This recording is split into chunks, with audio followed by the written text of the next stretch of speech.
The original Raspberry Pi Model B was launched 13 years ago this week. And so what better time to take a look at the current Raspberry Pis on offer and work out which one is the best for FPP in 2025.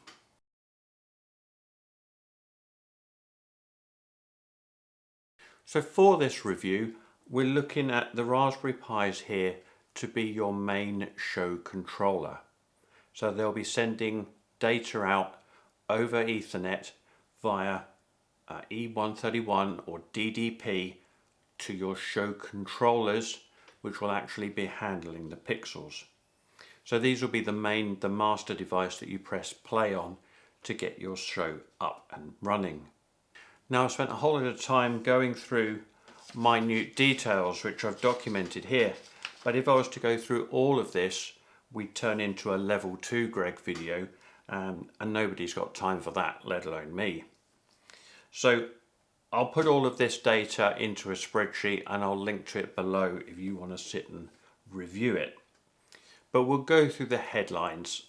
So the 10 Pis that we've got up to look at today, we've got the original Pi Model B. Now the Pi Model B that launched 13 years ago, as you'll know, was developed by the professors at the University of Cambridge here in England, and it was designed as a tool to help get youngsters coding again. Back when I started, we had things like the ZX Spectrum and the Commodore 64, even the VIC-20, and youngsters would code, they would learn to write programs.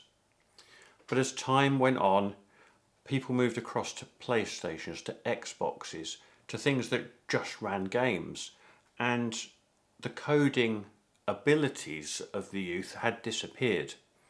And so the professors at Cambridge University were struggling to fill their university places with suitable candidates who'd got some experience.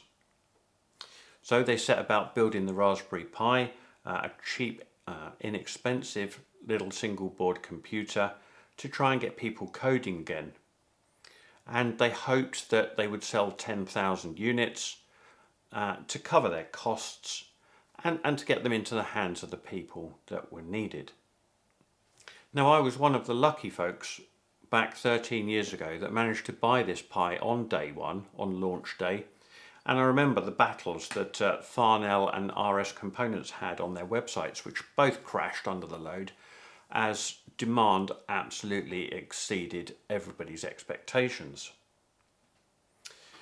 Their best guess at selling 10,000 units has now been blown way out of the water. At last count, they're well over 60 million units. So I think we can say it's a real win there. Moving on from the original Pi here, we've got the Pi 02W to look at. We've got the Pi 3B Plus.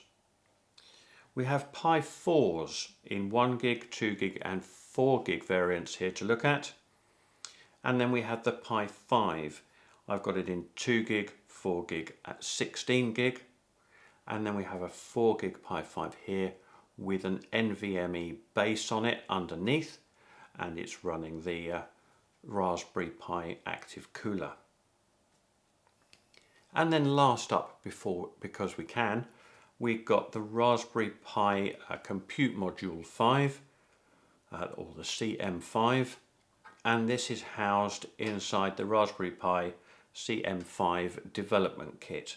So this nice sturdy metal box contains the CM5 and a little motherboard to run it all on.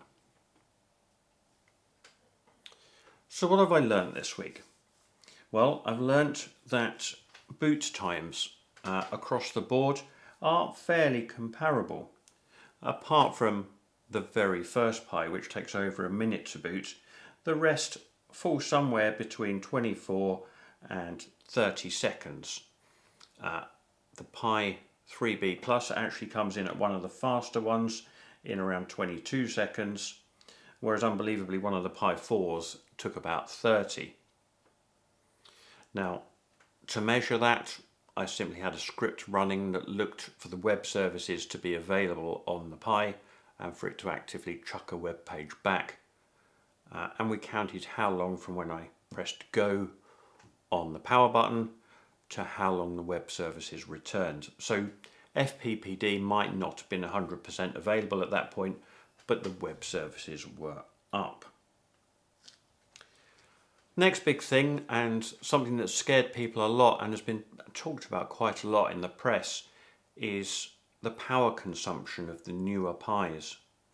So I've had a look at the power consumption and I've measured the individual power consumption of each Pi at boot, at idle, and whilst playing a sequence. And I have good news for you on this. The original Raspberry Pis over here consumed about 0.39 amps at idle and about 0.7 amps whilst booting. Figure roughly repeated in the Pi Zero and increased slightly in the 3B Plus. But actually the power consumption across the Pi 4s is broadly the same as the 3B Plus when we're using them for FPP.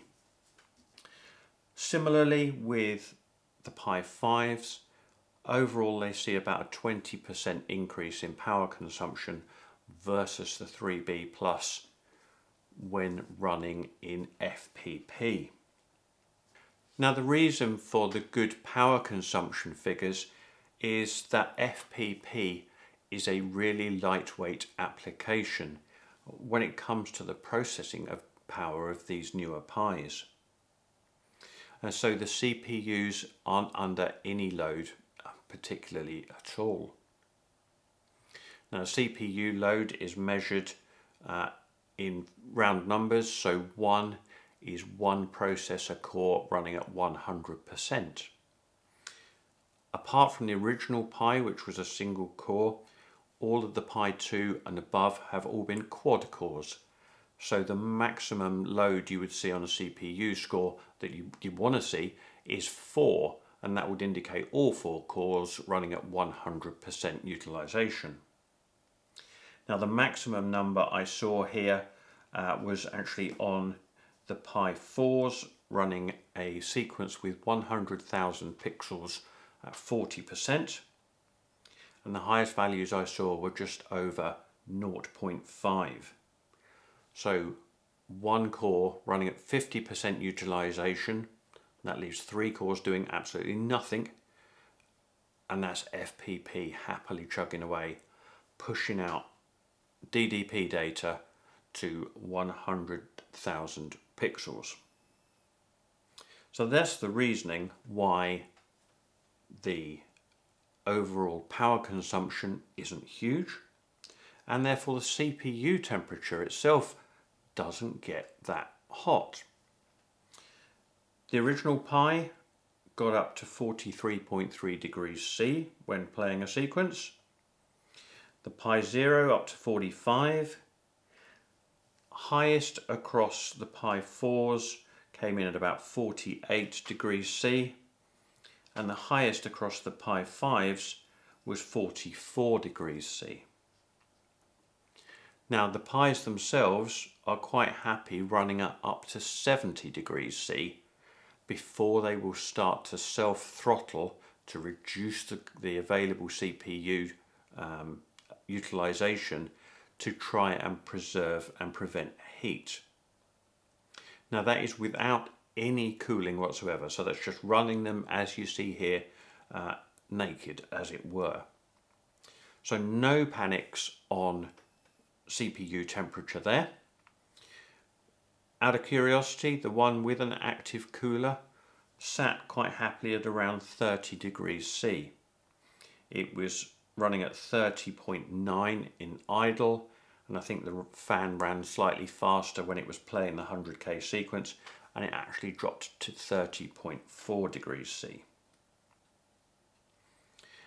The Pi Compute module in here actually ran the hottest. That was at 50.1 degrees C whilst playing the 100k sequence, but I had it at that time with the lid off, and it does have a little cooling fan there, so it would have actually run slightly cooler in native world. Next big one is memory utilization. Everybody's looking at the Pi 4s and the Pi 5s with the bigger memory and thinking, oh yeah, I'll get more memory for FPP, it'll make it so much quicker. And that's simply not the case, with one exception. So I ran through the usable and available memory, and even on the very first Pi 1, which came with a whopping 256 meg of RAM, the free space when running FPP with a 50k sequence was 31% free memory. So it's not even using 256 meg at that point. Moving up to the 3B plus, 1 gig of available memory to start with. After the operating system, we're down to about 870. FPP used 183 meg. So that gives you a free space of 79%, or 685 meg. Not even close to using 1 gigabyte of RAM. The same followed up the Pi 4s. The operating systems used slightly more as the levels increased, but as we got to the top end of the Pi 4s, we've got 3600 meg or 3.6 gig available after the operating system loaded. FPP used around between 250 and 300 megabytes of space, of the RAM space, which gives you a whopping 92% free memory that's unused on a 4 gig Pi 4. So there really is no point in going for anything other than a 1 gig Pi 4 if you could get one. But the 1 gig Pi 4 arrived, and then fairly rapidly RAM prices dropped and the 1 gig Pi 4 was dropped. So the minimum you'll see now is a 2 gig. So 2 gig Pi 4. Looking at the Pi 5s on the memory utilization, exactly the same. The 2 gig is running a free space of around 88%.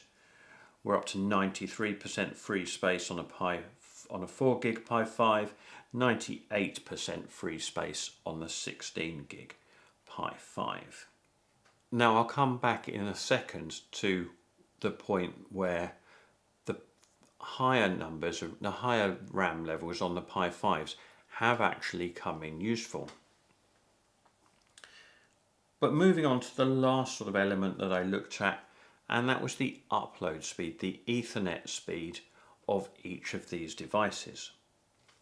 Now the original Pi 1, of course, absolutely shocking. It's got a 10100 interface, and the maximum throughput I could get was 65 megabits per second. I used a wireless dongle because the Pi 1 doesn't have Wi-Fi. Tried a wireless dongle on there, and that gave us a whopping 2.72 megabits per second transmit and 2.32 on the receive. So very, very slow. Moving up to the Pi 2.0. Now of course this has wireless on board underneath this little silver chip here, but it has no wired Ethernet. It just has a single USB 2 output here on the micro USB, and so I hooked up a 1 gig USB Ethernet adapter via a micro USB cable to test that, and it came up to a reasonable 324 megabits per second. Wi-Fi wise it ran at about 39 megabits per second, so not great. Now I also tried it with a 2.5 gigabit USB adapter, And unsurprisingly, because it's still USB 2, we came in at the same sort of figures, around 340 megabits per second in this case. Now the Pi 3B Plus actually did slightly worse on wired Ethernet. I'm not sure why. It came in at about 288 megabits per second for the onboard Wi-Fi, 104 megabits per second on wireless, and around 340 again when using the 2.5 gig adapter. Now that's not surprising because Wi-Fi on the 3B Plus, Ethernet on the 3B Plus is actually run through this chip here, which is a USB Ethernet chip. And so the whole lot is connected on the USB 2 bus. So no surprises there. Moving on to the Pi 4. These are the first Pis ever that have full 1 gigabit Ethernet capability. And we've seen that in the tests. The Pi 4s are running at about 940 megabits per second on wired Ethernet. Again, around 100 megabits per second on Wi-Fi. But these have got black for USB 2 and also blue for USB 3 USB connections. So a USB 3 Ethernet connection with the 2.5 gig Ethernet adapter gave us around 1.5 gigabits per second of throughput. So that was good. That was measured, all these measurements have been done using a tool called iPerf, which is an industry standard for measuring bandwidth across a network. All very good. Then we came to the Pi 5s. These rocked at about 930 megabits on their internal Ethernet, around 120 megabits on wireless, and they're starting to crank out the speeds now. The Pi 5s have USB 3.2 standard ports as well as USB 2, and using the 3.2 ports I was able to get up to about 2.3, 2.35 gigabits per second using this adapter. I'll put a link to it in the description below.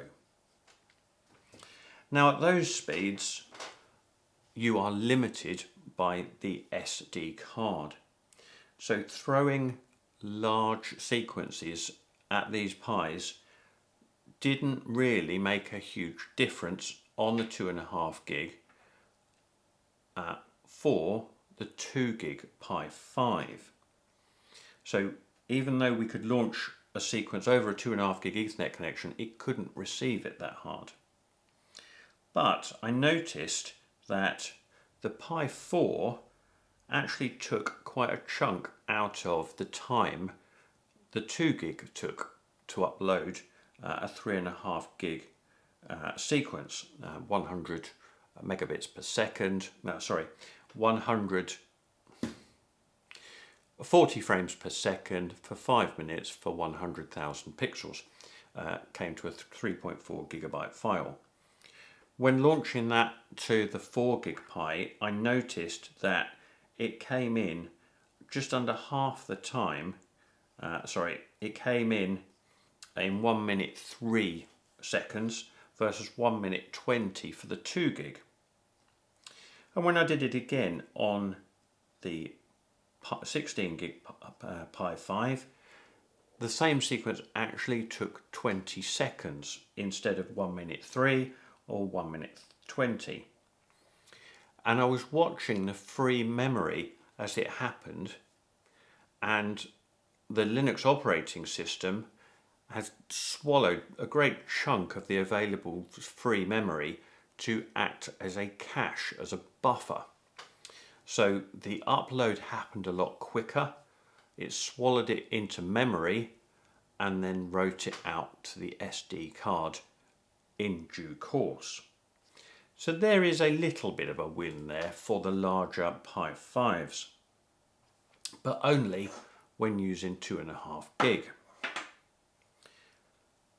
Then I came on to the NVMe solid state disk, which is now a real available thing for the Pi 5. Now you can get NVMe adapters for Pi 4 which run off the USB interface, but really it's a bit of a kludge. It's not going to run anywhere near the speed that you want it to via USB. So if you're thinking that route, then just skip Pi 4 and go Pi 5. The Pi 5 has a dedicated PCIe output, which is new to this model, and the NVMe disks, when connected via a hat or a little base like this Pimoroni one here, they absolutely fly. So the sequence that took 1 minute 3 seconds on the 2 gig regular Pi 5 actually took 20 seconds on the 4 gig with NVMe, whereas it took 1 minute 3 seconds on the regular. So massive improvement there. So to sum up, I mean, I've rattled a whole load of information out here in a very short space of time. Which one is best? Well, I think we've got to take into consideration the prices. The original Pi you can't get, of course, but it was $35 US. The Pi Zero 2W, MSRP for these is a whopping $18. Now, it can't sustain 100,000 pixels. It just can't output over Ethernet fast enough. But it did manage to push 50,000 pixels in a sequence out the USB bus onto wired Ethernet. Would I recommend it for that? Probably not. It's pushing it a little bit too hard, I feel. But it would be good as a remote or something looking after 20,000 pixels, something like that. Also, if you're getting into the hobby and you just want to spend a little bit to stick your toe in the water and see how you get on, Zero 2W might be a good move. You'll need to pair it up with a USB Ethernet adapter, really.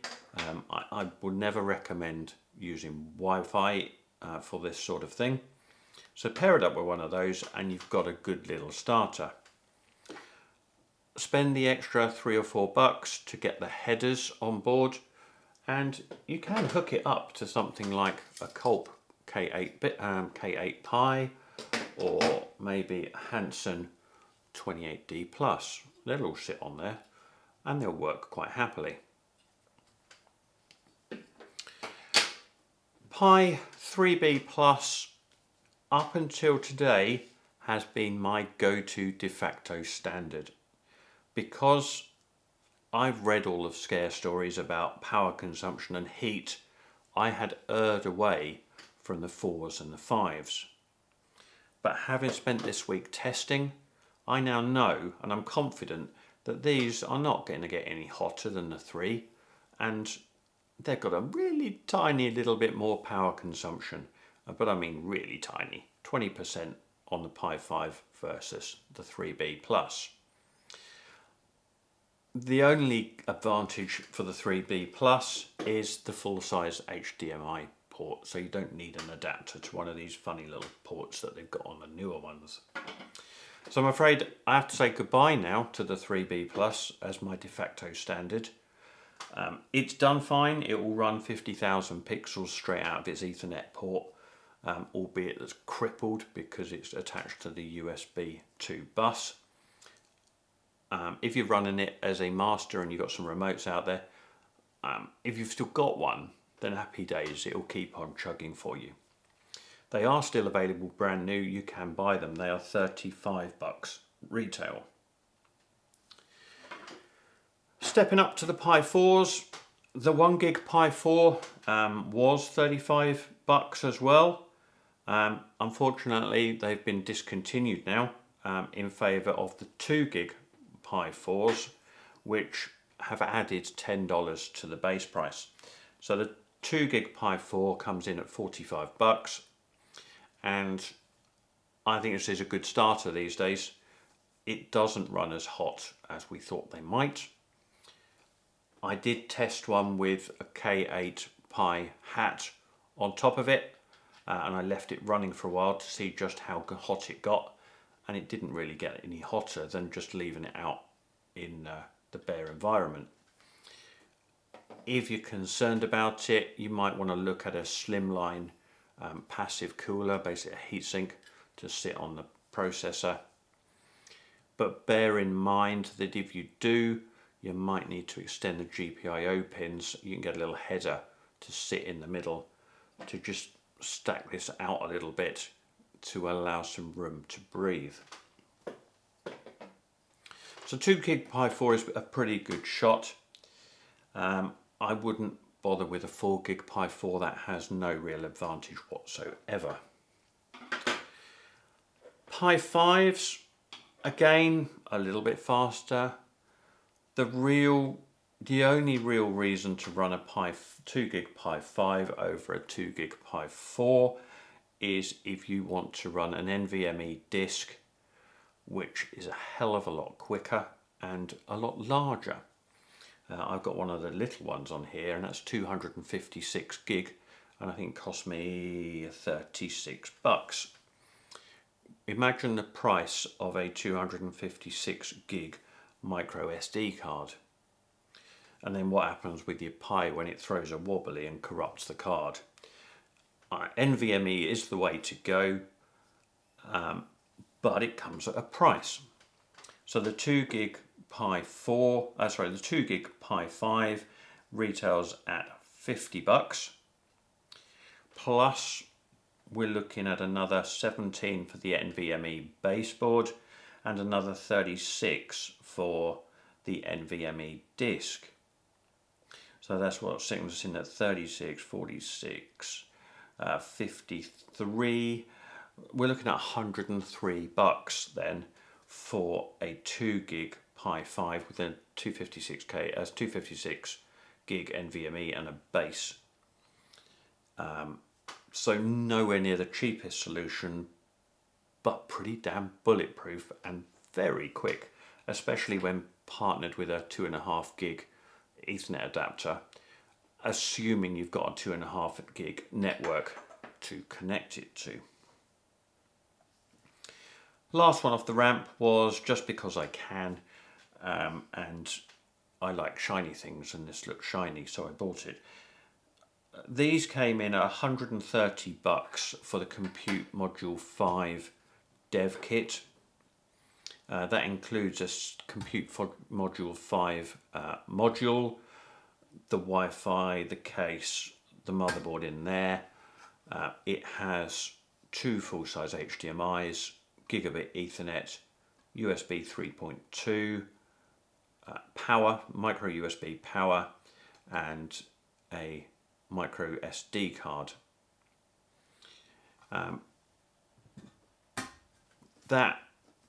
That's a really good product on its own, actually.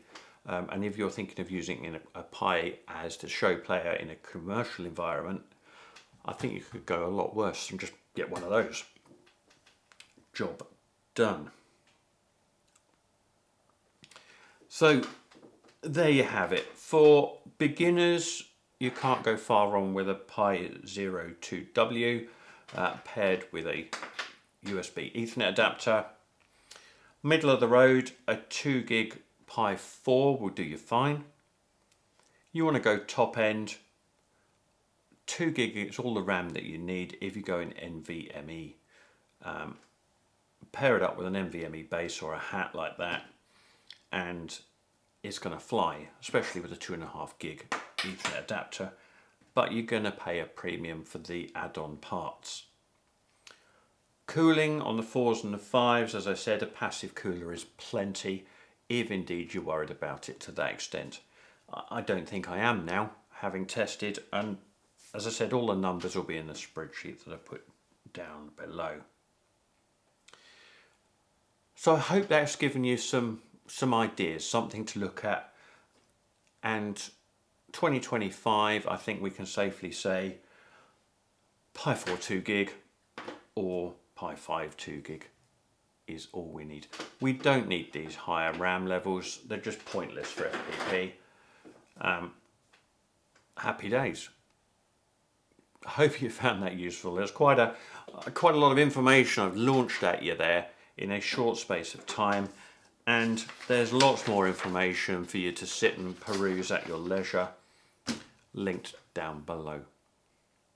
Now I will do a follow-up video to see which Pi is best for a virtual matrix.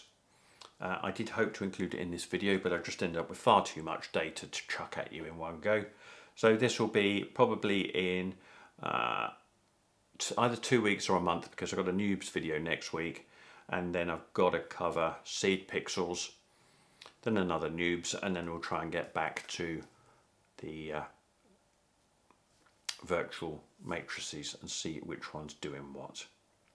So I hope you found that useful. Do take care. Don't forget to like, subscribe, share, all of that good stuff. If you like what we're doing here, it's obviously taken quite a bit of time to get all this data. So we've got a link to buy me a coffee, which would always come in useful, or a super chat or whatever below. Take it easy, have fun. See you next time.